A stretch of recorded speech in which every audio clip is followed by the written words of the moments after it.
अगला क्वेश्चन बहुत ही शानदार।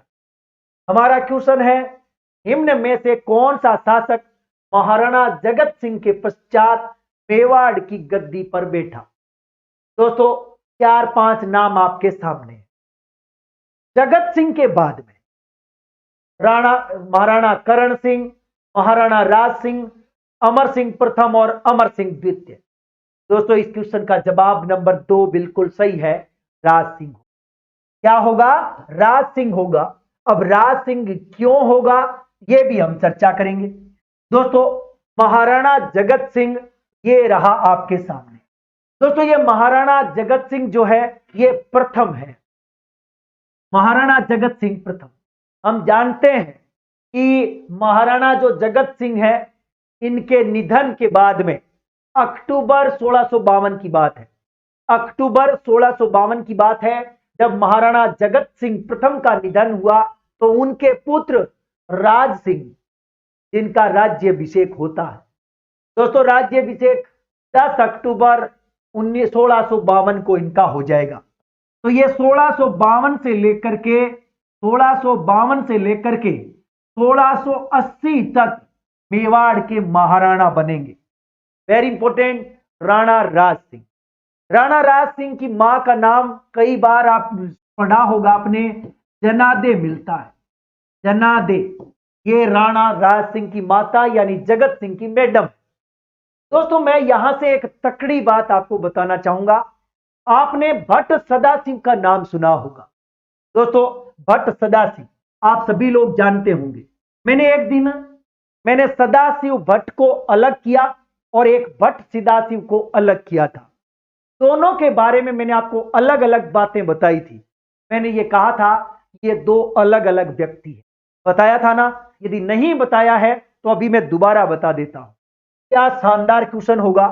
दोस्तों मैं दो अलग अलग सदाशिव भट्ट और भट्ट सदाशिव की चर्चा करने वाला हूं। मैं सबसे पहले भट्ट सदाशिव बताऊंगा क्योंकि मेरा क्वेश्चन ही यही है। दोस्तों मैंने लिखा है भट्ट सदाशिव। भट्ट सदाशिव, दोस्तों ये जो भट्ट सदाशिव है ये मेवाड़ महाराणा राज सिंह का दरबारी है। मेवाड़ महाराणा राज सिंह का दरबारी है भट्ट सदाशिव। दूसरा मैं लिख रहा हूं सदाशिव भट्ट। दोस्तों दूसरा मैंने लिखा है सदाशिव भट्ट। दोस्तों ये बीकानेर के महाराजा कल्याणमल का दरबारी है। दोस्तों ये किसका दरबारी है? बीकानेर के महाराजा कल्याणमल का। हम सब जानते हैं कि इसका शासनकाल 16वीं सदी का है और इसका शासनकाल 17वीं सदी का है। देखो दोस्तों 1652 से 1680, 1652 से 1680 तो ये 17वीं शताब्दी हो गई। और भाई साहब ये आपको पता ही है कि ये 16वीं शताब्दी में थे कल्याणमल। अकबर की अधीनता स्वीकार करना इनका धैर्य कर्तव्य था। तो ये है आपके 16वीं शताब्दी। तो इसका मतलब दोनों में 1 शताब्दी का अंतर है। दोस्तों इन्होंने एक बहुत ही शानदार रचना लिखी है जिनको हम राज विनोद या राय विनोद कहते हैं। इनकी रचना यानी भट्ट सदाशिव भट्ट की रचना है राज विनोद। क्या नाम है भाई? राज विनोद, या इसे राय विनोद भी कहा जाता है। इसे राय विनोद भी कहते हैं। इसमें क्योंकि ये रचना कल्याणमल के आदेशों से लिखी गई है, इसके द्वारा सदाशिव भट्ट के द्वारा। और इसमें बीकानेर की तत्कालीन समय की सांस्कृतिक परंपरा का और वहां की जो भोजन बनाने की शैलियां थी, यानी किस प्रकार के वहां पर भोजन बनते थे, खान पान जिनको हम कहते हैं, पाक कला जिनको हम कहते हैं, इसका उल्लेख है इसमें। और बीकानेर की सांस्कृतिक और आर्थिक और राजनीतिक व्यवस्था का भी उल्लेख है। तो सुना चुका है कि वह कौन सी रचना है जिसमें बीकानेर के खान पान अर्थात पाक कला का उल्लेख है। यही वो रचना है। वो किसने लिखी है? सदाशिव भट्ट ने। जबकि भट्ट सदाशिव जो कि राज सिंह के दरबारी है, इन्होंने राज रत्नाकर लिखा था। क्या लिखा था? राज रत्नाकर। तो इसका मतलब राज रत्नाकर किसका है? भट्ट सदाशिव का। इसमें क्या है, महाराणा राज सिंह के समय का मेवाड़ की शासन व्यवस्था, राज सिंह के समय के युद्धों का वर्णन, और यह साथ ही साथ एक और तकड़ी बात, यहाँ के दरबारी जीवन का भी इसमें उल्लेख है। और एक और तकड़ी चीज, इसमें साफ साफ शब्दों में लिखा हुआ है कि हल्दी घाटी के युद्ध में राणा प्रताप की जीत हुई थी, इसमें लिखा हुआ। तो ये दोनों अलग अलग है। तो मैं जब राज सिंह पढ़ा रहा हूं, ये नहीं बताऊं, ऐसा हो ही नहीं सकता। ट्यूशन के अंदर ये जोड़ लेना। अब थोड़ी हम राज सिंह की चर्चा और करेंगे। दोस्तों, राज सिंह एक बहुत बड़े शासक थे। आपको याद होगा 1658 का वो दिन, जब वो किशनगढ़ के राजा आपके रूप सिंह, जिनकी बेटी चारुमती, जो कि मान सिंह की बहन थी, है ना, उसके साथ शादी करी 1658, चारुमती विवाह। और एक तकड़ी बात राज सिंह की, आपको याद होगा 1679 में औरंगजेब ने जजिया कर लगाया। राज सिंह ने बहुत ज्यादा विरोध किया। औरंगजेब ने जब हिंदू देवी देवताओं की मूर्तियां तोड़ने का आदेश दिया, तो राज सिंह ने बहुत ज्यादा विरोध किया, यह भी आपको पता होगा। और एक और तकड़ी बात, जसवंत सिंह की मृत्यु जब हुई, आपको याद होगा जमरूद में, तो वहां से उनकी एक पत्नी ने एक बच्चे को जन्म दिया, हम उनको अजीत सिंह के नाम से जानते। जब औरंगजेब ने अजीत दुर्गादास को सीधा बोला कि तुम इसको लेकर के दिल्ली आ जाओ, बाद में हम जानते हैं कि दुर्गादास ने किस प्रकार से औरंगजेब के चंगुल से बचाया था अजीत सिंह को। लेकिन वो अजीत सिंह को बचा करके शरण कहां दी, शरण किसने दी और कहां मिली, राज सिंह के, राज सिंह के पास आई थी। हम सब जानते हैं कि दोस्तों राज सिंह ने यह कहा था कि तुम चिंता ना करो, इसको, छोटे बच्चे को मेरे यहां ले आओ, मैं आपको एक जागीर देता हूं, केलवा की जागीर। क्वेश्चन आ चुका है, केलवा की जागीर, याद रखना, केलवा की जागीर किसको दी है, राज सिंह ने दी है। इसको, दुर्गादास को, ताकि तुम वहां रहो और इसका पालन पोषण करो, तुम्हारे अजीत सिंह। और एक तकड़ी बात दोस्तों, यहां हम बात कर सकते हैं, राठौड़ और सिसोदिया वंश के बीच में एक बहुत बड़ा गठबंधन क्वेश्चन आ चुका है 1679 में ही, 1679 में ही जजिया कर लगा है। और उसी साल क्योंकि दुर्गादास ने प्रयास किया है कि राणा जी आप हमारे अजीत सिंह को बचाओ, तो इसी दौरान 1679 में दोनों वंशों के बीच में, यानी राठौड़ों और सिसोदिया के बीच में गठबंधन होता है। बहुत बार क्वेश्चन आया है 1679, ठीक है ना, ये बहुत इंपॉर्टेंट क्वेश्चन था। और सारी बातें लगभग मैंने आपको बता दी हैं। एक बात और मुझे याद आती है, वो बतानी जरूरी है। कई बार क्वेश्चन आता है कि चित्तौड़गढ़ का जो किला है, हम याद करें उस बात को, जब हम कल पढ़ रहे थे राणा प्रताप की बात कर रहे थे दोस्तों। राणा प्रताप जिनका निधन हम जानते हैं कि 1597 में हुआ, और बाद में आगे चल करके चावंड जो राजधानी रहती है 1613 तक। लेकिन 1613 से लेकर के 1615 तक ये जो 2 साल है ना, ये 2 साल बड़े विचलित करते हैं अमर सिंह को। यहां पर अमर सिंह बड़े परेशान रहते थे, क्योंकि चावंड राजधानी 1613 तक ही रही।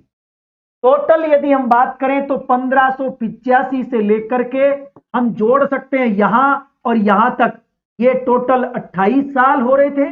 और यहां से यहां तक जाएं तो ये थे 12 साल। कल हम ही परसों चर्चा कर रहे थे ना, जो पेपर हुआ उसमें आया क्वेश्चन। मैं यहां एक चर्चा इसलिए कर रहा हूं क्योंकि मैं उस चर्चा को राज सिंह से जोड़ूंगा, राज सिंह से जोड़ने वाला हूं। अब वो कैसे जुड़ेगी आप सोचो दोस्तों। ये घटना जो बता रहा हूं यहां 13 से 15, इस समय अमर सिंह बड़े परेशान हुए, और आखिर इनका जो बेटा है, उसका नाम हम करण सिंह जानते हैं, वो शाहजहां का मित्र था, और शाहजहां में और करण सिंह ने बड़ी घुटती थी। आखिर में मेवाड़ और मुगलों के बीच में संधि के दिन आ गए। वो तारीख है 1615 वाली, जिसमें मेवाड़ और मुगलों के बीच में संधि होती।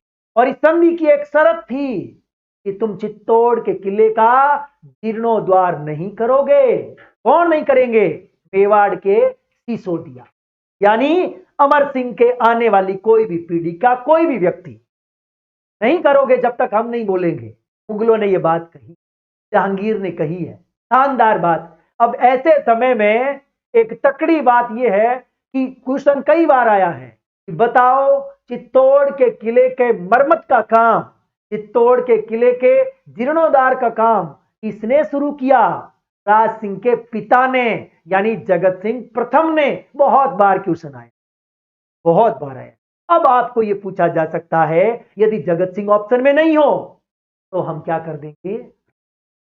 राज सिंह ने भी इसे जारी रखा, यानी जीर्णोद्धार का काम, पुनर्निर्माण का काम जारी रखा। ये दो बातें बताई, इसलिए मैंने लिंक जोड़ दिया। याद रखें, चित्तौड़ के किले का जीर्णोद्धार या पुनर्निर्माण का काम जगत सिंह प्रथम ने शुरू किया, जो कि राज सिंह तक चलता रहा, बाप बेटे ने, दोनों ने। बहुत इंपॉर्टेंट। तो इस प्रकार से मैंने आपको जहां तक है राज सिंह की बातें सारी बता दी। दोस्तों यहां पर हम चर्चा कर सकते हैं राणा प्रताप की भी। मैं चर्चा इसलिए कर रहा हूं क्योंकि दोस्तों 4-5 राजा ऐसे हैं जहां से क्वेश्चन फर्स्ट ग्रेड में बनते हैं, जबकि कल मॉर्निंग में फर्स्ट ग्रेड का एग्जाम भी है। उन विद्यार्थियों की मदद करना मेरा नैतिक कर्तव्य भी है। आपको पता है कि चाहे मैं 1 दिन पढ़ाऊं चाहे 10 दिन पढ़ाऊं, मेरा काम होता है कि एग्जाम के जो भी एग्जाम नजदीक है उसमें बच्चों की मदद करें। तो इतने दिन में वनपाल की मदद करी, अब कल मॉर्निंग में फर्स्ट ग्रेड का है तो फर्स्ट ग्रेड की आज करूंगा। कल हम फर्स्ट ग्रेड की लाइव क्लास भी लेके आएंगे, पेपर भी सॉल्यूशन करेंगे, है ना? बैंड नहीं बजाना है क्या सबका? तो लेकर के आएंगे। और उसके बाद में रीट और सेट पर और सेकंड ग्रेड पर काम करना पड़ेगा, क्योंकि आपने भी तो उम्मीद बना रखी है ना बड़ा भाई, जो मानते हो तो उम्मीद तो करोगे ही, और उस उम्मीद को ऊपर खरा उतरना भी मेरा काम है। कल से हम वो भी काम करेंगे, लेकिन अभी हम बात करने वाले हैं प्रताप की। दोस्तों राणा प्रताप की थोड़ी और बची हुई बात, हम जानते हैं कि 9 मई 1540 को इनका जन्म होता है कुंभलगढ़ के अंदर, कटारगढ़ के अंदर, आप जानते ही हो। दोस्तों 1572 से 1597, यह तारीख आपको याद है? 1572 से 1597 ये राणा प्रताप का कार्यकाल मानो आप। हम सब जानते हैं कि उदय सिंह की जब फरवरी 1572 में निधन हो जाता, तो ऐसे समय में किसका निधन? उदय सिंह का। उदय सिंह का निधन होता है तो जाते जाते उदय सिंह उत्तराधिकारी घोषित कर जाते हैं किसको? अपने खास बेटे को, जगमाल को। मेवाड़ महाराणा से संबंधित जितने भी सरदार थे वो सारे इस बात से नाराज भी थे। महाराणा जी चले गए, उदय सिंह जी, और उसके बाद में थोड़े ही दिन बाद में वो तारीख है 1 मार्च 1572, जब गोगुंदा नामक स्थान पर सरदारों ने मिलकर के राणा प्रताप का राज्याभिषेक, क्वेश्चन वेरी इंपॉर्टेंट है, कब कर दिया? 1 मार्च 1572। कहां पर कर दिया? गोगुंदा में। और उस समय राणा प्रताप की आयु 32 साल। हो सकता है कल मॉर्निंग में 32 साल पूछ ले, क्योंकि पेपर पढ़ाने वाले बड़े कमीने होते हैं। गुरुजी कमीना कैसे बोल रहे हो? तो गलतियां रखते हैं तो कमीने बोले, नहीं क्या बोले, गलती क्यों करते हो? ऐसी बात नहीं है, ये बात नहीं बोलनी चाहिए मुझे जी। पेपर सेटर भी बेचारा मेहनत करता है ना? कोई बात नहीं है, छोड़ो। चलो भाई, तो मैंने आपको बताया ये 1 मार्च 1572। हाँ, एक बार क्वेश्चन आया था कि राणा प्रताप का विधिवत रूप से राज्याभिषेक कब हुआ और कहां हुआ? कमेंट्स बॉक्स में फटाफट लिख के बताओ विधिवत रूप से कहां हुआ। तो विधिवत रूप से कुंभलगढ़ में हुआ, कुंभलगढ़ में, जबकि पहले कहां हुआ? गोगुंदा में। लेकिन कुंभलगढ़ में जो हुआ है राज्याभिषेक, वो कितनी तारीख को हुआ? फटाफट कमेंट्स बॉक्स में लिख दो। तब तक एक तकड़ी बात आपको बता देता हूं। कोई बता सकता है मुझे राणा प्रताप के महल कहां है जहां इनकी राजधानी थी? वहीं पर, हाँ। जब 1 मार्च 1572 को इनका राज्याभिषेक हुआ तो उसे क्या बोलते हैं हम? राजमहलों की क्रांति। अच्छा क्वेश्चन, चलते हैं भाई। अगला क्वेश्चन पढ़ने से पहले एक और बात इंपॉर्टेंट आपके साथ साझा कर देता हूं। राणा प्रताप के बारे में आपको सब पता ही है, हल्दी घाटी का युद्ध इंपॉर्टेंट था। हल्दी घाटी में चंदावल सेना के साथ कौन है? हरावल सेना के साथ कौन है? दोस्तों हम सब जानते हैं कि हरावल सेना आगे रहती थी, चंदावल सेना पीछे रहती थी। चंदावल सेना के नेतृत्व कर रहे थे हकीम कासूर, जबकि मैंने गलत बोल दिया। चंदावल सेना जो पीछे रहती थी, चंदावल सेना जो पीछे थी, उसका नेतृत्व राणा पुंजा कर रहे थे। गलती हो गई थी, राणा पुंजा। जबकि हरावल सेना आगे रहती थी, उसका नेतृत्व हकीम कासूर कर रहे। अच्छा क्वेश्चन है। हाँ, इसके अलावा आपको पता है कि कर्नल टोड ने थर्मोपल्ली तो किसको कहा है? हल्दी घाटी को। जबकि मेवाड़ का मैराथन दिवेर के युद्ध को, 1582 वाला, याद रखना, ठीक है। इसके अलावा हम और बात कर सकते हैं दोस्तों, जैसे और भी जैसे राजा है तो बीकानेर के राजा की भी बात कर सकते हैं हम, साथ ही साथ राणा सांगा की भी बात कर सकते हैं, बीकानेर के राय सिंह की, क्योंकि ये साफ साफ इनके टॉपिक में है फर्स्ट ग्रेड में। दोस्तों बीकानेर का राय सिंह, इसकी चर्चा मैं इसलिए करूंगा कि आपके ये टॉपिक है राय सिंह, बीकानेर का राय सिंह। दोस्तों बीकानेर का राय सिंह जो है वो बहुत इंपॉर्टेंट राय सिंह इसलिए है कि इस राय सिंह को राजपुताने का करण कहा जाता है। राजपुताने का करण किसे कहते हैं? राय सिंह को। ये कल्याणमल का बेटा है और राय सिंह को राजपुताने का करण मुंशी देवी प्रसाद ने कहा है। दोस्तों आप सबको पता होगा कि 1570 का जब नागौर दरबार हुआ तो उस नागौर दरबार में चंद्रसेन आया, लेकिन आकर के निकल गया वापिस, दीनता स्वीकार नहीं करी, भाग गया। ऐसे मुझे ये नहीं बात बोलनी चाहिए थी, भाग गया, वो छोड़ करके चला गया क्योंकि तो स्वाभिमानी था। दोस्तों कहते हैं 1570 के ठीक 2 साल बाद यानी 1572 में अकबर ने जोधपुर को खालसा घोषित करके प्रशासक नियुक्त कर दिया राय सिंह को। कब नियुक्त किया? 1572 में। याद रखें, ये वेरी इंपॉर्टेंट है। तो इसका मतलब जोधपुर 2 बार खालसा घोषित हुआ है, 2 बार खालसा घोषित हुआ है जोधपुर। जसवंत सिंह के निधन के बाद में हुआ और उसके बाद में, क्योंकि पहले यहां हुआ, उसके बाद में जसवंत सिंह के समय भी होगा। जसवंत सिंह का जब निधन होगा तब भी खालसा घोषित होगा। दोस्तों 1572 में राय सिंह को जोधपुर का प्रशासक नियुक्त किया गया। इसके बाद में जूनागढ़ की जागीर भी किसने दी? अकबर ने दी थी। और शमशाबाद और नूरपुर की जागीरदार भी किसने दी? अकबर ने दी। तो ये सारी चीजें याद रखना। दोस्तों जूनागढ़ गुजरात 1593 में, शमशाबाद और नूरपुर 1604 में किसको मिली है? राय सिंह को। किसने दी है? अकबर ने। और 1604 में ही जब शमशाबाद और नूरपुर की जागीर मिली, उसी समय अकबर ने राय सिंह को राय की उपाधि दी थी। कौन सी उपाधि दी थी? राय। वेरी इंपॉर्टेंट, ये क्वेश्चन भी आ सकता है। इसके अलावा नागौर की रियासत भी मिली है राय सिंह को। कौन सी? नागौर की। ये भी याद रखें, ठीक है। चलिए भाई, तो ये राय सिंह थे, वेरी इंपॉर्टेंट है। और हम सब जानते हैं कि जूनागढ़ किले का निर्माण इन्होंने ही करवाया था। राय सिंह प्रशस्ति इन्हीं के नाम पर है, बीकानेर के जूनागढ़ किले के सूरजपोल दरवाजे पर। हाँ, आपसे ये पूछा जा सकता है कि जूनागढ़ किले का निर्माण किस मंत्री की देखरेख में कराया? करमचंद। ठीक है, चलिए भाई। हाँ, करमचंद ने एक ग्रंथ लिखा है दोस्तों, हम जानते हैं इसका नाम है, हाँ, एक ग्रंथ है, उसका नाम है करमचंद वंशोत कीर्तनम नाम से, ऐसा कुछ याद है, वही होना चाहिए। उसमें राय सिंह को राजेंद्र कहा गया है। अच्छा क्वेश्चन है दोस्तों, इस ग्रंथ में राय सिंह को क्या कहा गया है? राजेंद्र। राजाओं का इंद्र तो राय सिंह।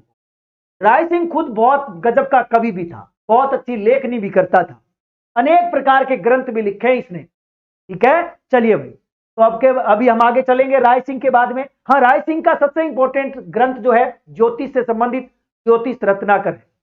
ठीक है, चलिए भाई, तो ये राय सिंह भी पूरा हो गया। हाँ, एक बार क्वेश्चन ये भी आया है, वेदक वंशावली किसकी है? तो वेदक वंशावली भी आपके राय सिंह की भी, याद रखें। चलिए भाई, तो इस प्रकार से मैंने राय सिंह भी आपको बढ़ा दिया है। थोड़ी चर्चा हम और करना चाहेंगे, देखते हैं। वैसे सांगा की भी चर्चा कर सकते हैं। सांगा के अलावा क्योंकि राय सिंह हो गया, तो राय सिंह के बाद में जयपुर का मान सिंह है, इसकी भी चर्चा करेंगे क्योंकि ये सारे टॉपिक है इनके फर्स्ट ग्रेड में। मान सिंह, दोस्तों संग्राम सिंह की भी चर्चा कर सकते हैं। मान सिंह और संग्राम सिंह, क्योंकि वैसे संग्राम का मतलब सांगा। दोस्तों संग्राम सिंह, ये संग्राम सिंह कहां के राजा हैं? राणा सांगा। राणा सांगा का जन्म 1482 में हुआ। हम जानते हैं कि पिता का नाम रायमल था। मान सिंह की भी चर्चा करूंगा, चिंता ना करें। और माता का नाम रतन कंवर। दोस्तों मानवा का खंडहर कहते हैं राणा सांगा को। और राणा सांगा का युद्ध तो आपको याद ही होगा। हाँ, एक बार क्वेश्चन आया, किसे सैनिकों का भग्नावशेष कहते हैं? याद आ गया मुझे, कर्नल टोड ने कहा था। कर्नल टोड ने किसको सैनिकों का भग्नावशेष कहा? संग्राम सिंह। ठीक है, याद रखें। हाँ, एक बात और है, हिंदू पथ की उपाधि किसने दी? यदि आपसे ये क्वेश्चन पूछ ले, संग्राम सिंह की कौन सी उपाधि? हिंदू पथ। दोस्तों हिंदू पथ की उपाधि किसने दी? यदि आपसे क्वेश्चन पूछे तो आप एक काम करना, ये उपाधि किसी ने नहीं दी, खुद ने धारण करी थी। तब इब्राहिम लोदी को खातोलिक युद्ध जब हराया 1517 में, तब जीत के उपलक्ष्य में बोला कि हिंदू पथ बादशाह तो मैं हूं। याद रखना, हिंदू पथ बादशाह खुद ने ही स्वीकार। और हम सब जानते हैं राणा सांगा के अनेक युद्ध है, जिसमें खातोली का युद्ध जो मैंने अभी बोला 1517, वर्तमान में खातोली कोटा में है।